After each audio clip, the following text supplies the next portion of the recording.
DJ Hess here, COLLECTIVEKICKS.com. Wanted to bring you guys this week's Collective Kicks weekly recap, and there's a couple things that I wanted to discuss with you guys today. Apologize if the audio is a little bit different than last week's.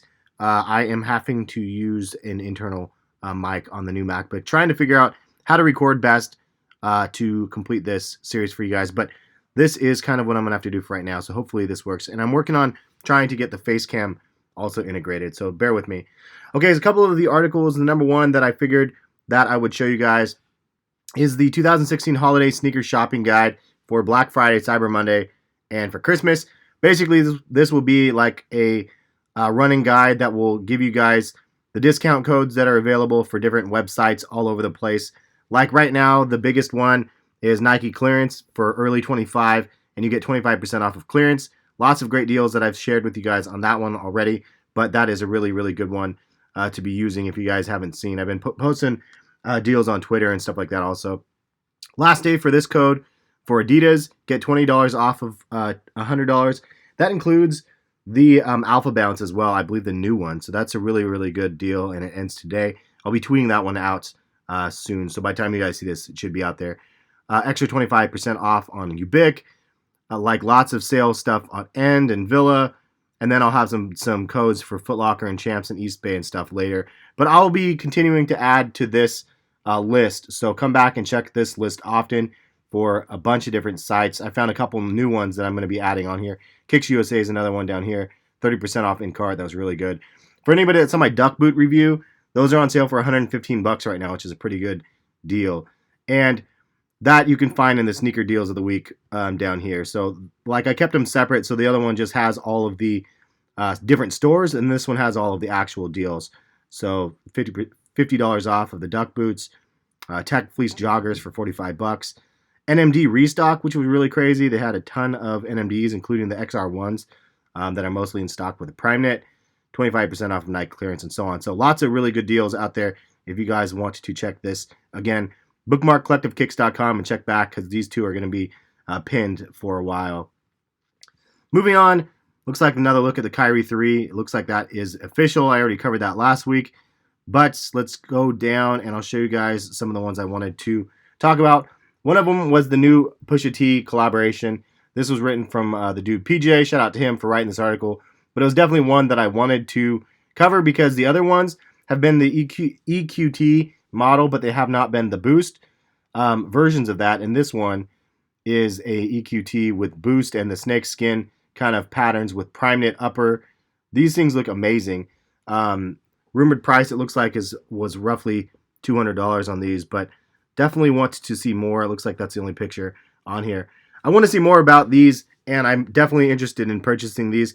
The first Pusha T collab was crazy. The white one was just nuts, or the off-white one, like the Coke white or whatever.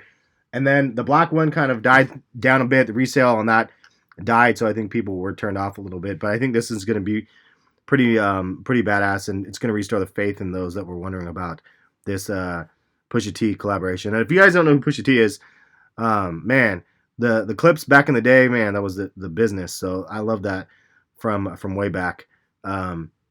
And so it's cool to see them doing some really cool things out. But definitely something that I want to see. It looks really, really nice. And it's a model that doesn't get traditionally enough love, but this execution on this model looks really, really good in my opinion. So that's the first article I wanted to cover. 3 new Yeezys are dropping. Yes, that is actually confirmed. And they're going to be happening very, very soon on 11/23. So check back on the website. I'll have links to a lot of the raffles and stuff that have been going on, and any of the sites online that are going to be selling them. It's going to be hard to come across, though. These things are going to be a lot more limited than the previous release from what I have heard on that.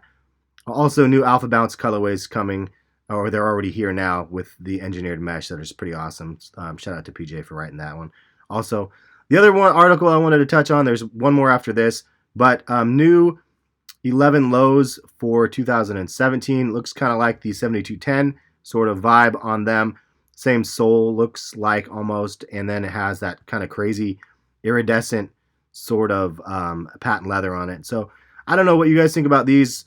If you guys like them or hate them or whatever it might be, leave some comments. Let me know what you guys think about the new leaked colorway. It looks like there's some suede on the upper, and then that weird kind of marble looking patent leather, and then white midsole and like milky white sole on these black carbon fiber. I think they look clean.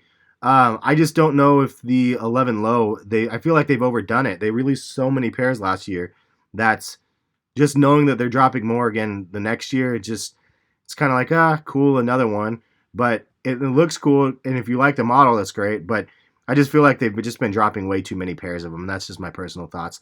I do like the colorway, though. I do think it is pretty clean, and it might be one of those ones that I end up picking up. So I'm just leaving it there. Oh, and there's two other ones I wanted to cover. One is another look at the NMD R2s, and this is a prime knit version of the R2. Lots of new images of these have surfaced. What do you guys think about the new Adidas R2 NMDs? I think that they look pretty clean. I like that they kind of removed the Lego pieces from the inside or from the outside of the shoe. Now it's just a little bit of a design. And I like the overall sole. I think it kind of has more of a pure boost vibe, and that is a huge win. I think that those little Lego blocks were like great, but it was kind of weird at first, and then it was like, okay, they look kind of cool. But I'm glad they kind of removed them, and now it looks more like a pure boost. I do think that the pattern, like overall, is kind of a little bit off. Like it looks a little bit weird. It reminds me of like the Roshi runs in a sense, but the prime knit pattern itself is a little bit odd, and I think that could probably be improved on. But other than that, I'm definitely looking forward to getting a pair. I just want to see, definitely want to compare the comfort from the R1s to the R2s, because the R2s looks like they'd be way more comfortable in the prime knit version. But what do you guys think? Some people, so far, it's been hit or miss. They love them or hate them. But all in all, I think that they look pretty nice as well. Minus the pattern. I think the pattern is just a little bit, it's not my favorite. But the main one, and you guys were hitting me up last week when I did my video and asked me about this. What do I think about the HyperAdapt being $1,000? And that was something that was news to me because I didn't hear that there was a price yet. And then it was leaked out that it was going to be $1,000 supposedly, and now it's confirmed from the dude Jacques Slade Cousteau that the price is going to be $720 for a pair of the Nike HyperAdapts. And what do I think about that? I think the price is crazy high. There's no question that the price is high. It's newsworthy, but at the same time, to get the very first pair of self-lacing sneakers that's hitting a production line from Nike, that's not the Air Mags. I mean, $720 is a realistic price. Unfortunately, it's not one that I want to pay, but it's a realistic price. I have a feeling they'll fly off shelves though, and people will sell them for like $1,500 or try to at least. No idea what the resale market's going to be. I have a feeling that the production numbers are going to be fairly small because they probably can't mass produce these because there's just so much involved.